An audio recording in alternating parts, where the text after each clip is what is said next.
Fascist Sheikh হাসিনাকে সেই সময়টিতে যেটি আজীবন সদস্য দেওয়ার ঘোষণা, প্রস্তাব তোলাটাও গণতান্ত্রিকভাবে অবৈধ।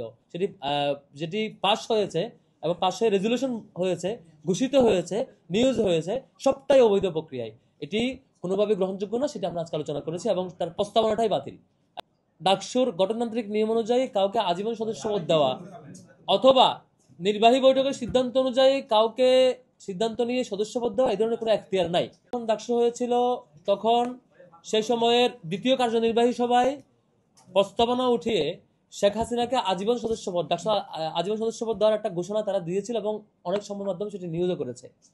বাস্তবে ডাকসুর গঠনতান্ত্রিক নিয়ম অনুযায়ী কাউকে আজীবন সদস্য পদ দেওয়া অথবা নির্বাহী বৈঠকের সিদ্ধান্ত অনুযায়ী কাউকে সিদ্ধান্ত নিয়ে সদস্য পদ দেওয়া, এই ধরনের কোনো এখতিয়ার নাই।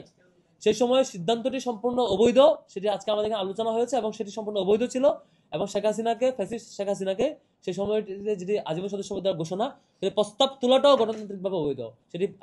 যেটি পাস হয়েছে এবং পাস হয়ে রেজুলেশন হয়েছে, ঘোষিত হয়েছে, নিউজ হয়েছে, সবটাই অবৈধ প্রক্রিয়ায়।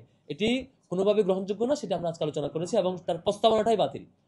পাশ হওয়াটা দূরের কথা, সবটাই অবৈধ এবং ইনভ্যালিড প্রস্তাবনা। এবং গঠনতান্ত্রিক নিয়ম অনুযায়ী নির্বাহী বডির এই অথরিটি নাই কাউকে সম্মাননা পদ দেওয়া, সদস্য পদ দেওয়া। এটা একটা এজেন্ডা যেটি আজকে সিদ্ধান্ত হয়েছে। দ্বিতীয়টি, ডাকসুকে একাডেমিক ক্যালেন্ডারে আওতায় নিয়ে আসা আমাদের একটি সকলের কমন একটা ইস্তিহার ছিল এবং কমন টার্গেট ছিল। আজকে আমরা সকলে একমত হয়েছি ডাকসু নিয়মিত হওয়ার ব্যাপারে।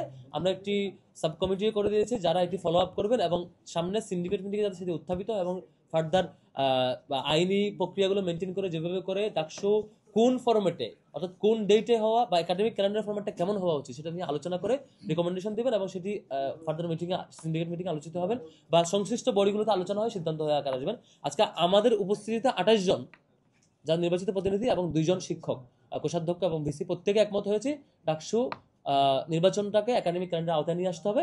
সেটার ফরম্যাটটা কি হবে সেটা নিয়ে ফার্দার আলোচনার জন্য একটি কমিটি করে দেওয়া হয়েছে।